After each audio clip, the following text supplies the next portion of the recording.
এই পদ্ধতিতে আপনি ঘরে কমপক্ষে 7 থেকে 8 মাস কাঁঠালের বিচি সংরক্ষণ করে রাখতে পারবেন। মাত্র 5 মিনিটে কাঁঠালের বিচিগুলো একদম ধবধবে পরিষ্কার করে নিলাম, খুবই সহজ উপায়ে এবং কম সময়ের মধ্যেই।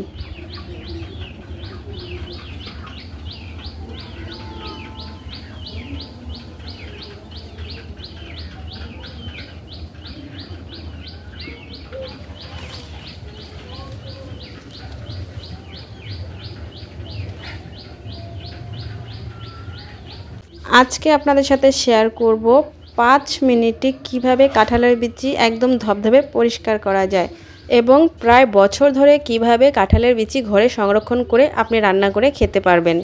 সো হ্যালো এভরিওয়ান, আসসালামু আলাইকুম। আশা করি সবাই ভালো আছেন। আলহামদুলিল্লাহ, আপনাদের দোয়া এবং আল্লাহর রহমতে আমি অনেকটা ভালো আছি। যে যেখান থেকে বসে আমার এই ভিডিওটি দেখছেন তাদেরকে জানাই অসংখ্য ধন্যবাদ। ভিডিওর শুরুতেই বলে নিচ্ছি, অবশ্যই ভিডিওতে একটি লাইক দিয়ে ভিডিওটি দেখা শুরু করবেন। আর ভিডিওর কোনো অংশ যদি আপনার কাছে একটু হলেও ভালো লাগে এবং আপনার উপকারে আসে, তাহলে অবশ্যই লাইক, কমেন্ট, শেয়ার, ফলো এবং সাবস্ক্রাইব করে আমার পাশেই থেকে যাবেন। এখন যেহেতু কাঁঠালের সিজন, প্রচুর পরিমাণে কাঁঠাল খাওয়া হয়। তবে কাঁঠাল অনেকে পছন্দ করুক আর না করুক, কাঁঠালের বিচি কিন্তু সবাই পছন্দ করে। অনেকের কাছে কাঁঠাল খেতে ভালো লাগে না, কিন্তু বিচি খেতে খুবই ভালো লাগে। আর এই কাঁঠালের বিচি দিয়ে আপনি তরকারি রান্না করে খেতে পারবেন, ভর্তা বানিয়ে খেতে পারবেন। কাঁঠালের বিচি ভুনা করেও খাওয়া যায়। তো অনেকভাবে এই কাঁঠালের বিচি কিন্তু আমরা খেয়ে থাকি। ওই যে বললাম, কাঁঠাল পছন্দ না করলেও বিচিটা কিন্তু আমরা ফেলে দিই না। এই বিচিটা কিন্তু আমরা সব সময় ভালোভাবে ধুয়ে রোদে শুকিয়ে তারপরে তরকারি রান্না বা ভর্তা যে যেটাই খাই না কেন, তো সেটা তৈরি করে খাই। আর এই কাঁঠালের বিচি কিভাবে সারা বছর ঘরে সংরক্ষণ করে রাখা যায় সেটাই আজকে আপনাদের সাথে আমি শেয়ার করব। কাঁঠালের সিজন কিন্তু প্রায় শেষের দিকে, আর কিছুদিন হয়তো থাকতে পারে, তারপরে কিন্তু আর কাঁঠাল থাকবে না। তো কাঁঠাল শেষ হয়ে গেলেও এই বিচিগুলো ঘরে কিভাবে সংরক্ষণ করে রেখে তারপরে আপনি সারা বছর খেতে পারেন, সেটাই কিন্তু আপনাদের সাথে আজকে আমি শেয়ার করছি। আমি কিন্তু এখানে কতগুলো বালু নিয়েছি। বালুগুলো কিন্তু একদম ঝুরঝুরে বালু নিয়েছি, ঝরঝরা হতে হবে। সব থেকে ভালো হয় যদি মুড়ি ভাজা হয় যে বালি দিয়ে, সেই বালিটা নিলে। কিন্তু আসলে আমার কাছে মুড়ি ভাজার বালি নাই, তার জন্য আমি ঝরঝরে এবং রোদে শুকিয়ে খুব ভালোভাবে বালিটাকে নিয়ে নিয়েছি। এই কাঁঠালের বিচিটা হচ্ছে ভালোভাবে কিছুদিন আমি রোদে শুকিয়ে নিয়েছিলাম। কাঁঠালের বিচিগুলো কিন্তু অবশ্যই বেছে নিতে হবে। কাঁঠালের বিচির মধ্যে যদি গেরা জ্বালায়, গাছ জ্বালানোর থাকে, সম্ভাবনা থাকে, সেগুলো কিন্তু নেওয়া যাবে না, সেগুলো বেছে রেখে দিতে হবে। তো আমি কিন্তু বেছে তারপরে বিচিগুলো আনছি। তো সেই বিচিগুলো এইভাবে নিচে বালি দিয়ে প্রথমে, তারপরে হচ্ছে কিছু কাঁঠালের বিচি উপরে দিয়ে আবারও কিছুটা বালু দিতে হবে, তারপরে আবারও কিছুটা কাঁঠালের বিচি।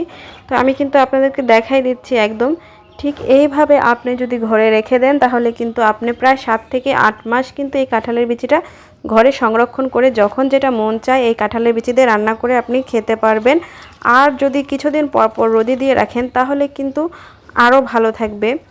আর এদিক দিয়ে আমি চলে আসছি এই কাঁঠালের বিচিটা কিভাবে পরিষ্কার করবেন, তো সেটা আপনাদের সাথে আমি শেয়ার করব আজকে।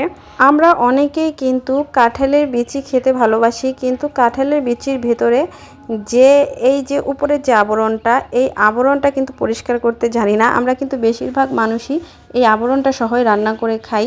আর এটার মধ্যে কিন্তু একটা কষ থাকে, আর সেই কষের কারণে হচ্ছে তরকারির কালারটা কিন্তু একদম নষ্ট হয়ে যায়, অন্যরকম একটা কালার আসে। তো তার জন্য আপনাদের আজকে দেখানো আমরা যেভাবে খাই, তো সেটা আপনাদের সাথে আমি শেয়ার করতেছি। এখন আমি কাঁঠালের বিচিগুলো ছুলে নিচ্ছি, কতগুলো কাঁঠালের বিচি ছুলে নিব। আসলে কি বলেন তো, কাঁঠালের থেকে কিন্তু কাঁঠালের বিচিটাই বেশি ভালো লাগে খেতে, খুবই পছন্দ আমার শ্বশুরবাড়ির সবার, বিশেষ করে আমার শ্বশুরের তো কাঁঠাল বিচির ভর্তা খুবই পছন্দ। তো এই কাঁঠালের বিচির ভর্তাটাও পারলে আপনাদের সাথে আমি একদিন শেয়ার করব, ইচ্ছা আছে। আমার বাবার বাড়িতে কাঁঠালের বিচির ভর্তাটা করা হয় সিদ্ধ করে, আর এখানে হচ্ছে আমি আবার নতুনভাবে দেখছি আমার শ্বশুর বাড়িতে খাওয়া হয় হচ্ছে কাঁঠালের বিচিটা ভেজে তারপরে পাটায় বেটে। তো এইভাবে কিন্তু আমি আগে খাইনি, এখানে এসে নতুন খেয়েছি। তবে দুটো প্রসেসই খুব ভালো, ভর্তার স্বাদ দুইটা দুই রকম হয়, তবে ভালোই লাগে খেতে। যেহেতু টেস্ট, সেহেতু খেতে তো অবশ্যই ভালো লাগবে। আর হচ্ছে এমনিতেই সব ধরনের তরকারিতে প্রায় কাঁঠালের বিচি আমার শ্বশুরবাড়িতে সবাই খায়। শুটকি দিয়ে রান্না করে খায়, তারপরে হচ্ছে লতি দিয়ে রান্না করে খায়, চিংড়ি মাছ দিয়ে, তারপরে সবজি তরকারিতে, অনেক তরকারিতে আমার শ্বশুরবাড়িতে কাঁঠালের বিচি খাওয়া হয়। তো কাঁঠালের বিচিগুলো কিন্তু আমি সব এদিক দিয়ে ছুলে নিয়েছি আপনাদের সাথে গল্প করতে করতে। আর এখন নিয়ে নিব একটা লেবু। তো লেবুটাকে আমি ফালি ফালি করে কেটে নিব। আর ওই দিক দিয়ে হচ্ছে আমি চুলায় গরম পানি দিয়ে আসছি। এখানে কিন্তু গরম পানি লাগবে, তবে সেই পরিমাণ গরম না, হাতে সয় এমন গরম, বেশি গরম করা যাবে না। তো আমি হচ্ছে গরম পানিটা করে নিয়ে আসছি এদিক দিয়ে। তো যেটা হচ্ছে হাতে সয়, হাত দিয়ে দেখে নেবেন হাতে আপনার সয় কিনা, উমা উমা বলি আমরা।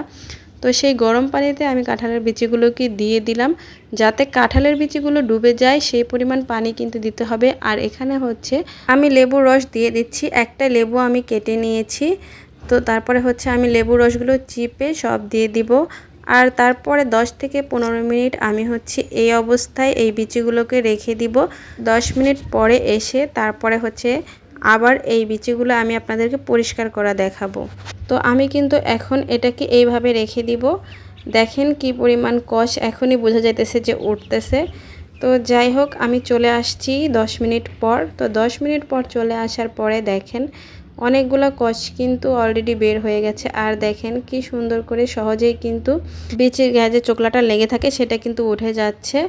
তো আমরা আসলে এভাবে হাত দিয়ে করব না, আমরা যেটা দিয়ে করব সেটা হচ্ছে আপনাদের দেখাইতেছি। লেবু আর গরম পানিতে ভেজানোর কারণে কিন্তু কাঁঠালের বিচির গায়ের যে আবরণটা সেটা কিন্তু নরম হয়ে গেছে। আসলে আমি ভিডিও করি বলে আমার মা এখন আমাকে প্রায় অনেক কিছুই দিয়ে থাকে। এটাকে আমরা মাটির পিশনি বলে, এটার মধ্যে হচ্ছে ভর্তা টর্তা বানানো হয়।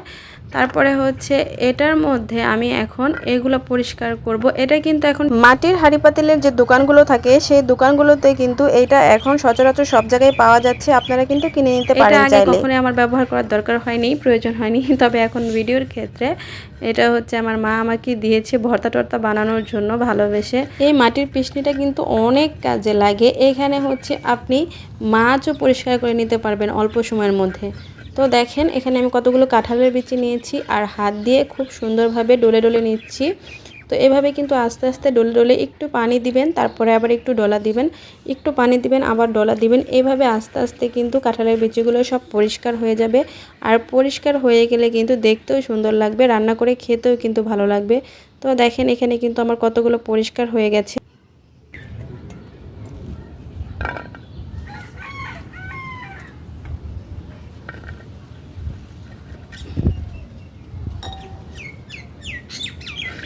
আর বাকিগুলো কিন্তু আমি নিয়ে নিয়েছি। এখন হাত দিয়ে সেই একই প্রসেসে সুন্দরভাবে একটু একটু আলতো আলতোভাবে ডলা দিবেন আর একটু পানি দিবেন, দেখবেন অল্প সময়ের মধ্যে কিন্তু বিচিগুলো একদম ধবধবে হয়ে গেছে।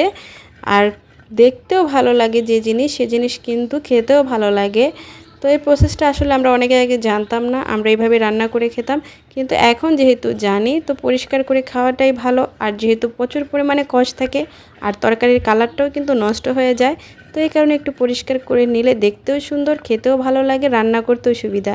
আমার কিন্তু এদিক দিয়ে আপনাদের সাথে গল্প করতে করতে কাঁঠালের বিচি আমি সবগুলো পরিষ্কার করে নিয়েছি। এখন হচ্ছে আমি ধুয়ে নেব। তো দেখেন মাশাআল্লাহ কি সুন্দর ধবধবে পরিষ্কার হয়ে গেছে। এখন হচ্ছে আমি এগুলো সবগুলা ভালোভাবে কয়েকটা ধোয়া দিয়ে নেব পরিষ্কার করে।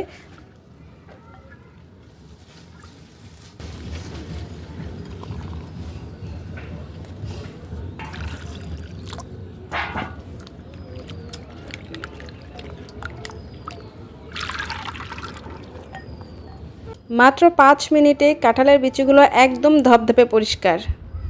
ভিডিওটা দেখতে দেখতে কেউ যদি একটি লাইক দিতে ভুলে যান, অবশ্যই একটি লাইক দিয়ে দিবেন। আর এতক্ষণ ধৈর্য সহকারে ভিডিওটি দেখার জন্য জানাই অসংখ্য ধন্যবাদ। ভিডিওটা যদি আপনাদের একটু হলেও উপকারে আসে, অবশ্যই লাইক, কমেন্ট, শেয়ার এবং সাবস্ক্রাইব করে আমার পাশেই থাকবেন। আজকে এই পর্যন্তই, ভালো থাকবেন সবাই, খোদা হাফেজ।